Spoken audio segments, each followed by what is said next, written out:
Teaching centre YouTube channel. आइए आज हम लोग देखते हैं ITI NCVT प्रैक्टिकल एग्जाम कितने स्टेज चरणों में कंप्लीटेड यानी कि संपन्न होता है। ठीक है, अब हाल ही में कुछ आगामी दिनों में एग्जामिनेशन है आप लोग का, तो प्रैक्टिकल एग्जाम कितने चरणों में संपन्न होता है। आप लोग प्रोग्राम में देखे होंगे कि 2 से 3 दिन का दिया है, कहीं 2 दिन का दिया गया है, तो कितने चरणों में संपन्न होता है इस चीज को ध्यान से समझेंगे। तो देखिए, प्रैक्टिकल एग्जामिनेशन जो है ना, टोटल 3 चरणों में संपन्न होता है। कितना चरणों में? 3 चरणों में। ये तीनों चरण जो है कि 1, 2 और 3 चरण, ये तीनों चरण आपका 1 दिन में भी हो सकता है, 2 दिन में भी हो सकता है और अधिकतम 3 दिन में भी हो सकता है। ठीक है, ये चरण क्या क्या है? पहला चरण है रिटेन, लिखित रूप से। पहला जो एग्जामिनेशन होगा वो लिखित रूप से एग्जामिनेशन होगा। ठीक है, जब आप लिखित रूप से एग्जामिनेशन दे देंगे तो फिर एग्जाम सेंटर पे जो है कि फिर एक नोटिस निकलता है कि जिस बच्चे का लिखित एग्जामिनेशन हो उसका जो है कि इस डेट में इस टाइम में जो है कि मौखिक एग्जामिनेशन होगा। मौखिक एग्जाम को वाइवा वॉइस कहा जाता है। ठीक है, आप जो प्रैक्टिकल के बारे में लिखेंगे, क्वेश्चन का आंसर जो लिखेंगे उसके बारे में आपसे मौखिक पूछा जाएगा। ये हो गया दूसरा चरण।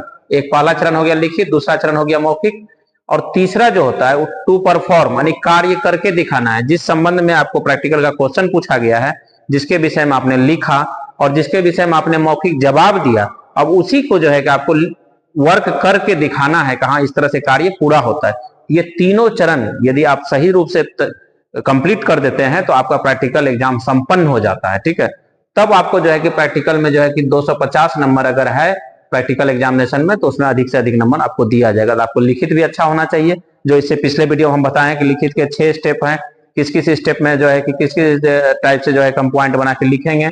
उसके बाद इसका एग्जामिनेशन जो है 3 चरणों में जो संपन्न होता है, रिटेन, वाइवा वॉइस और टू परफॉर्म, इस तीनों में आपको प्रेजेंट रहना आवश्यक है। कभी कभी क्या होता है कि स्टूडेंट लोग रिटेन दे करके घर चले जाते हैं, सोचते हैं मेरा एग्जामिनेशन होगा, तो वैसे स्टूडेंट एग्जाम में फेल कर दिए जाते हैं, क्योंकि वाइवा वॉइस के टाइम में आप एब्सेंट रहेंगे।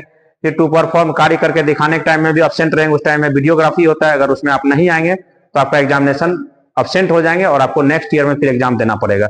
इससे अच्छा है कि आप सभी स्टेज को ध्यान से समझें और उतने स्टेज में आप जो है कि भाग लें और उसको जो है कि अपना 100% प्रदर्शन करें और अच्छा से अच्छा तरह से जवाब दें, अच्छा से लिखें क्वेश्चन को और कार्य करके भी अच्छी तरह से उसको दिखाएं, ताकि एग्जामिनर आपसे जो है कि संतुष्ट रहे और आपको जो है कि अच्छा से अच्छा नंबर दे। इस तरह से आपको कैसे एग्जामिनेशन में अच्छा नंबर आ सकता है, इसके बाद फिर हम नेक्स्ट वीडियो में मिलते हैं। तब तक के लिए धन्यवाद।